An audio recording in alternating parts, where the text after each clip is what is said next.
Welcome to the world of amazing animal talk.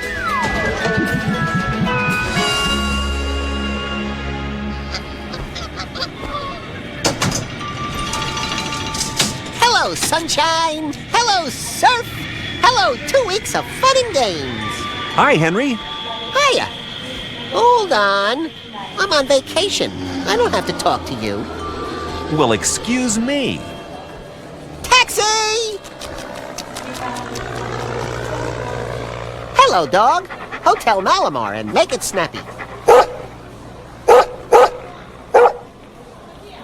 Hello? Hello?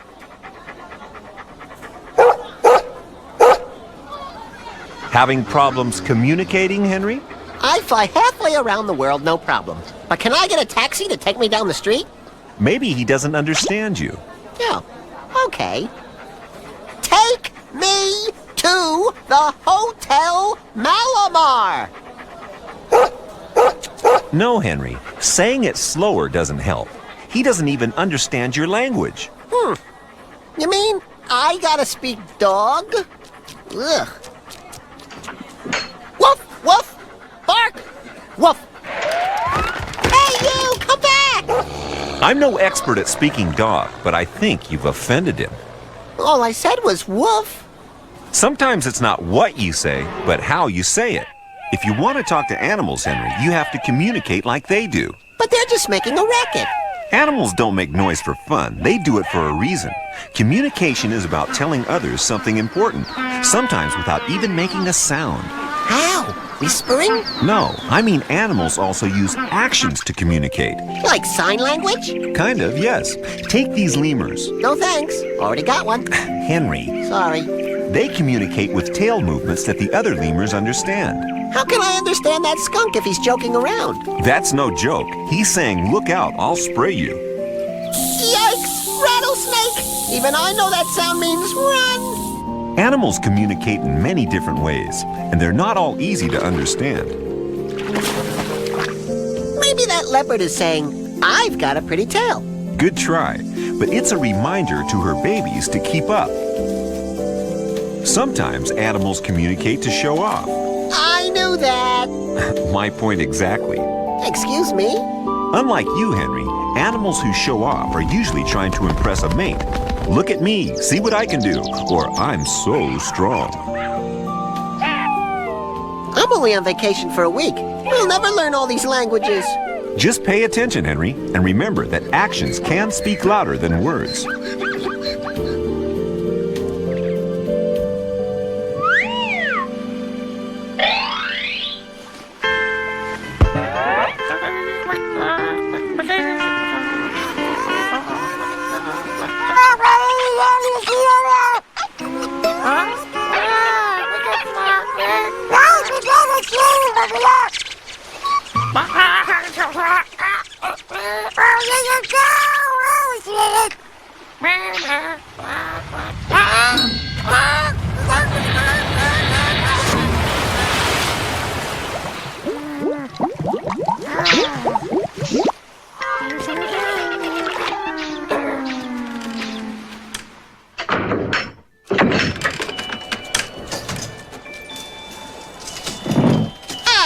The Hotel Malamar at last.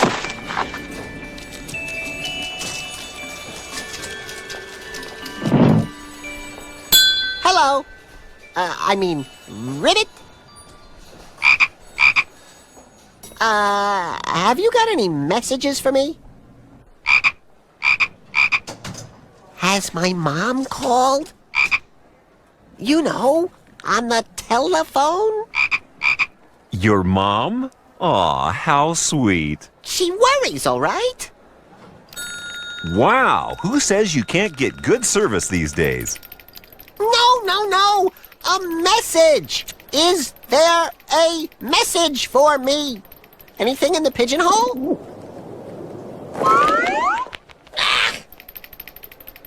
I think he's trying to tell you that there is a message. Either that, or he needs the bathroom real bad. That's his way of talking, Henry. Yeah? Well, how am I supposed to get the message if I can't understand the word he's dancing? Messages don't just get left on paper and answering machines, Henry. What? deer use email too? No, and these are Thompson's gazelles. Well, Thompson should teach them to type if they can't use email. They use grass to leave messages, not computers, and the male gazelles write with their eyes. Excuse me? That's ridiculous. Not when you're a male gazelle and it's mating season. You need to leave messages telling the other males not to go near your territory and your females. Gazelles have a special sticky fluid that comes out of glands near their eyes. They rub it on the grass, and when other gazelles smell it, they get the message to move on. I see they got the point. Or is that smell the point? Smells can make very effective communication, but bush babies have a very different way of spreading their message. Oh, gross! Isn't he housebroken? No, it's his way of marking his territory. Bush babies leave their scent on every branch they visit, traveling by moonlight from tree to tree. Talk about getting up to go to the bathroom at night. Once won't be enough. For his markings to be clear, the bush baby will have to reload several times. Time for the competition to move in. Why doesn't that other bush baby get the message? Sometimes it takes more than a smelly warning to make your point. Hey guys, don't fight. There are plenty of trees for everyone. That's better, but I'm not surprised the other guy was mad. Why's that? How'd you like getting a message like that on your tree? Yuck!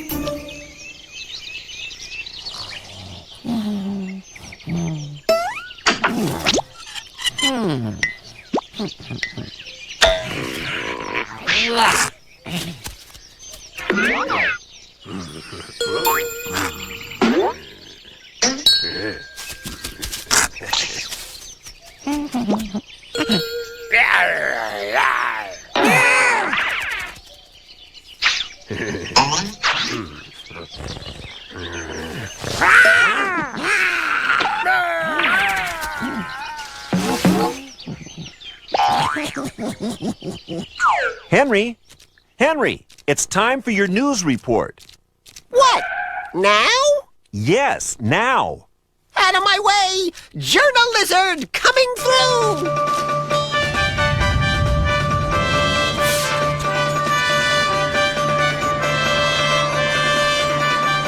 Tonight, an eyewitness report from our treetop reporter. And Tortoise gets knocked out of gymnastic finals.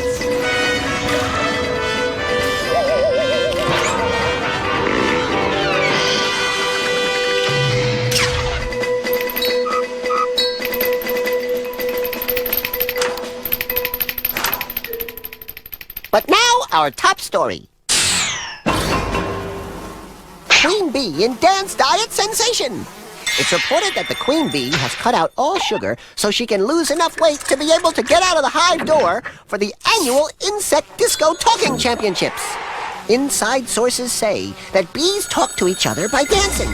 And now, in a shock revelation from a beehive in a secret location, we have unconfirmed reports that worker bees are feeding their queen only on boiled petals and low-calorie pollen, while the drones are subjecting her to a strict conversation regime.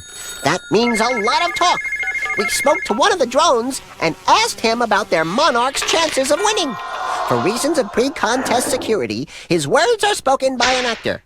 I asked him first what the queen will be trying to say in her dance routine.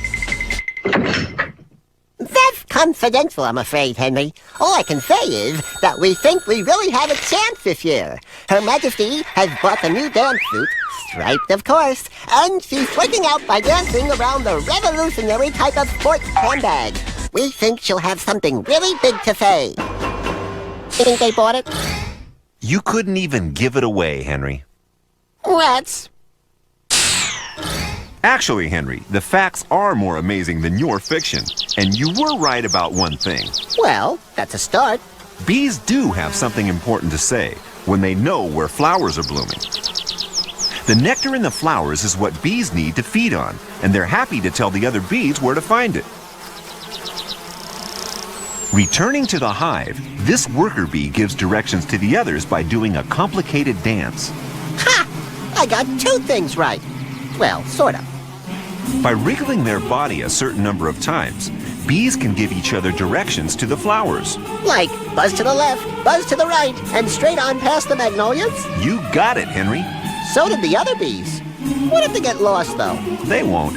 They use the sun to find their way, like using a compass to find north. That's amazing. Their sense of direction is almost as good as mine.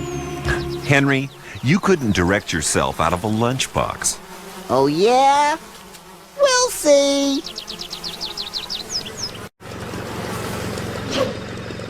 Where are you going, Henry? No, sightseeing. Lost, huh? Yep. Need directions? No, not me.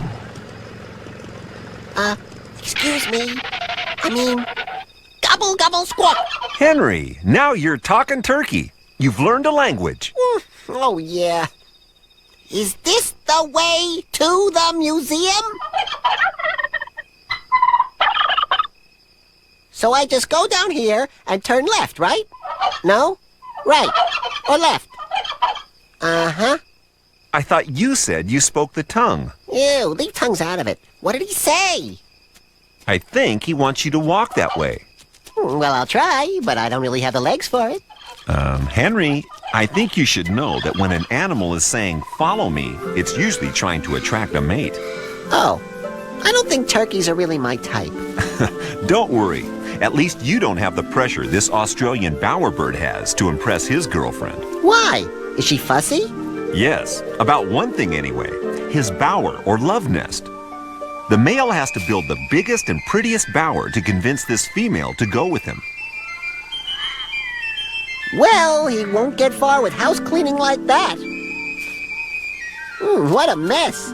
That's no mess. The bowerbird collects anything he can find to construct an interesting nest. Feathers, beads, string, and all in the female's favorite color, blue. Excuse me. Why do all the girl bowerbirds like blue? No one knows, Henry. Okay, so she's thinking, nice color, like the furniture, hardworking bird. Maybe he'd make a good dad? That's the idea, Henry. Will she go for it? The crowd waits to see. And she goes for him.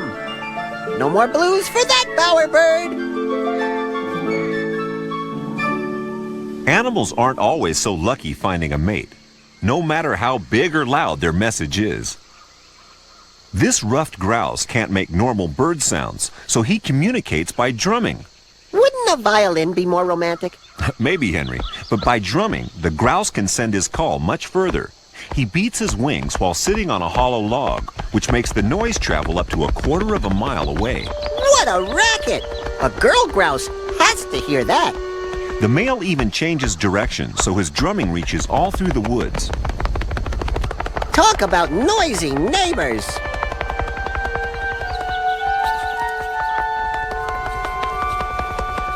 But it's just no use. There's no female around to hear him. Aw, poor grouse. I guess he's just drumming up the wrong tree. You may be right. Communication only works if there's somebody else around to hear you.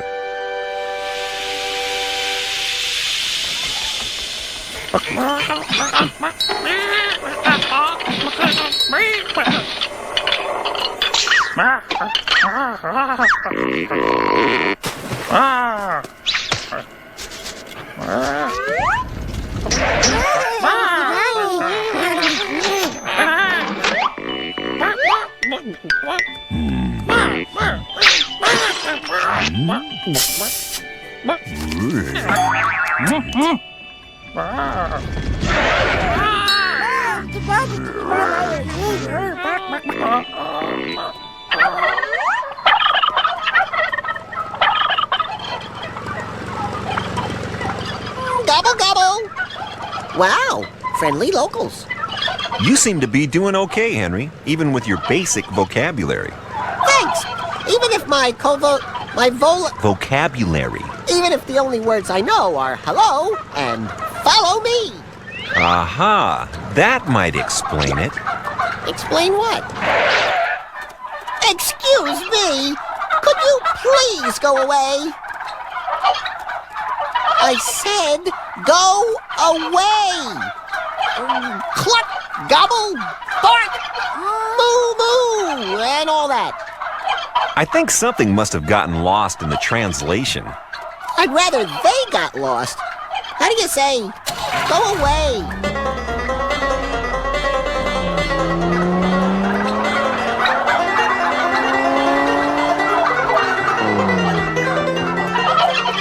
Telling another animal to go away is a big part of communication. I'll say, especially where food is concerned. You're getting the idea, Henry. This sun bittern is usually a quiet bird. It helps to sneak up on your dinner. But he can act tough when he needs to.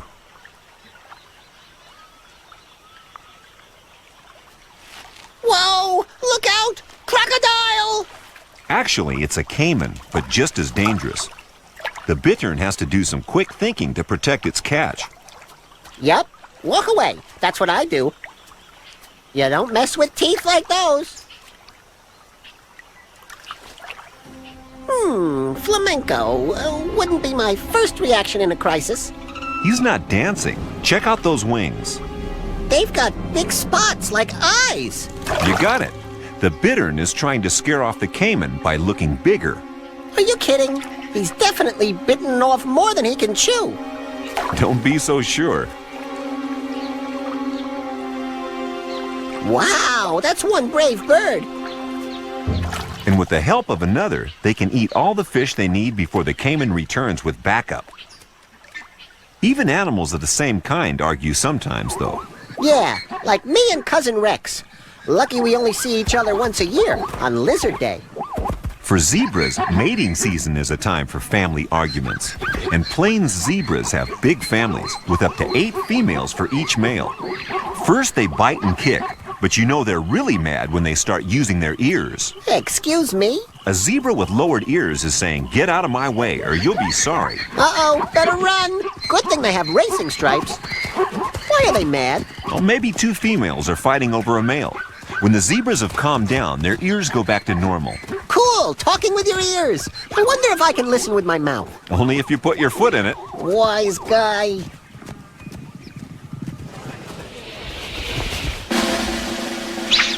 And now, ladies and gentle lizards, it's time for Henry's amazing Golden Gecko Awards. And the nominees for the all-time best amazing animal talker are... The third place bronze award goes to the Bush Baby. He may not be very hygienic, but he knows how to make his mark. The second place silver award goes to the zebra, who aren't horsing around when they talk with their ears. But my Golden Gecko Award for the all-time best amazing animal talker goes to the ring-tailed lemur. Lemurs live in large family groups in Madagascar and are related to monkeys and apes and even people. With up to 24 lemurs living together, there has to be a lot of talking to find out who's who. So they use all kinds of communication, like leaving their smell, calling out, and using special glands on their wrists to leave scent markings, like the gazelles did. But best of all, ring-tailed lemurs use their tails, which are almost as long as a baseball bat. They're great for waving above the grass so everyone can find you, especially when ring-tailed spend almost half their time on the ground. They're also great for those famous lemur stink fights. What famous lemur stink fights? The rules are easy. Rub your wrist glands on your tail until it's covered in your own scent. Then wave your tail as hard as you can so you knock out your opponent with your stinky smell. He who stinks most lives to fight another day and impresses the female lemurs. So with so many ways of communicating, the ring-tailed lemur is my all-time best amazing animal talker.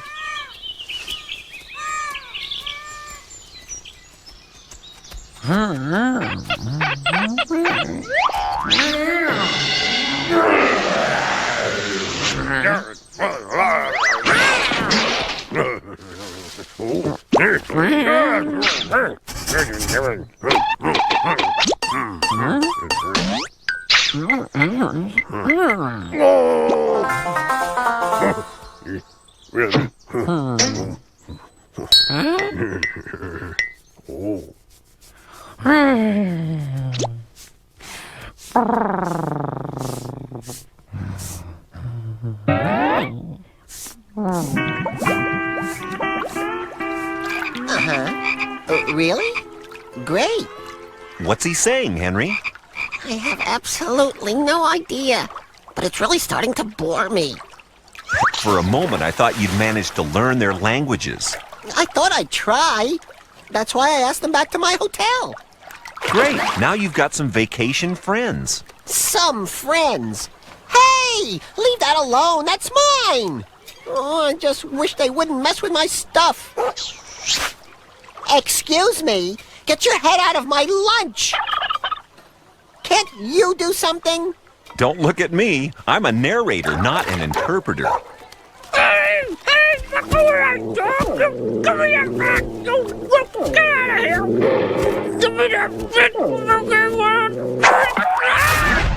Are you okay, Henry? What do you think? Sometimes you have to stand up for what's yours, Henry. Hey, I put up a good fight. It's not about fighting, it's about talking things out. These gelada baboons are always on the lookout for trouble. The males have to be when they're defending up to 6 female mates from a wandering bachelor. You just have to look at them and you keep away. That's the point, Henry. This guy uses body language to tell his rivals that he's the boss. Acting big and strong is just another way of communicating. Now's his chance. Here comes another big guy. Whoa! Exactly. Those teeth say, keep away or else. They also say, I've got a brave dentist. They may look fierce, but the baboons would rather talk their way out of trouble than get into a dangerous fight. No one's gonna make a monkey out of me. Shouting and challenging is all part of protecting what's yours. No one wants to get hurt. I'm glad. And so are his girlfriends. Of course, to many animals, nothing is more important to protect than their own children. Ah, who would try to mess with a cute little hippo like that? Nobody once they meet his mom. Adult hippos weigh as much as 4 cars. They do a lot of damage in a fight. Yeah, you'd be an instant placemat. Looks like Mom's too tired to do anything today, though. That's no yawn, Henry. Hippos show their strength by flashing their huge teeth. That's amazing! But it is like yawning. Why? Once somebody starts, everyone else does it too.